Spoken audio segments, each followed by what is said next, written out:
I'm Joel Meyerowitz, and I've been photographing for 50 years.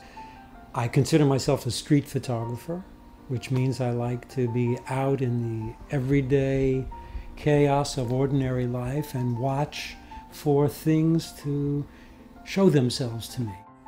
I never thought about photography as an art form or as something I was interested in doing.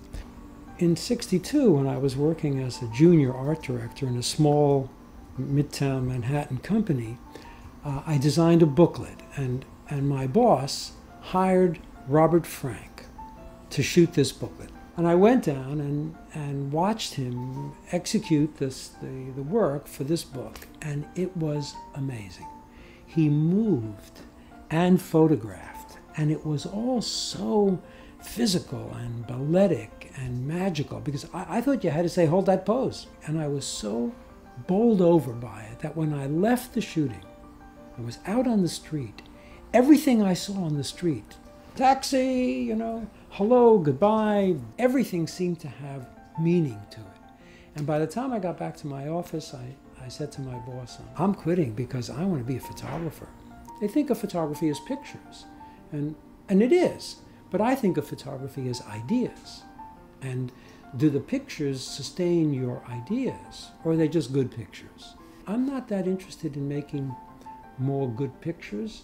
I want to have an experience in the world that is a deepening experience, that makes me feel alive and awake and conscious. Being an artist, I learned using a Leica on the streets. It taught me to understand human nature. It's engaged my curiosity with the world and the meaning that comes out of the world. It's really been an instrument of my education and my development as an artist. When 9/11 happened, I wasn't in New York City. I was up on Cape Cod, photographing actually, out that morning early. And my wife called and said, you got to get to a television set. There's something crazy going on in New York. And I watched as the second plane crashed and as the building started to fall. And then I got back to New York. And the first thing I did, we unpacked the car, I walked down right to the edge of Ground Zero at Chambers and Greenwich Street. And because I'm me, I raised the camera to my eye just to kind of take a look to see what was there. And as soon as I did it, somebody behind me punched me on my shoulder. And I turn around, and it was a lady cop. And she says, "No photographs, buddy. This is a crime scene." I said, "Suppose I was the press. What would you do then?" And she laughed in my face, and she said, "The press, take a look." And she went like that, and up the street was the press corps. And I said, "Well, when are they going in?" And she said, "Never. I told you. It's a crime scene. Mayor Giuliani says no photographs allowed." And I immediately thought, they're not going in. It's a crime scene.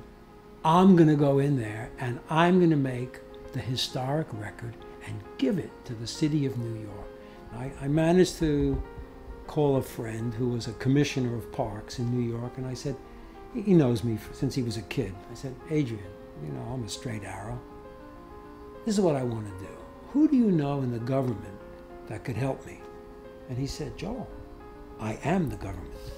And he gave me a worker's pass, and I went in, and I stayed in for 9 months. And I used the Leica and a 4x5 camera and a 6x7, because I was by myself every day, and I needed something that could get quick things that happened immediately, Leica.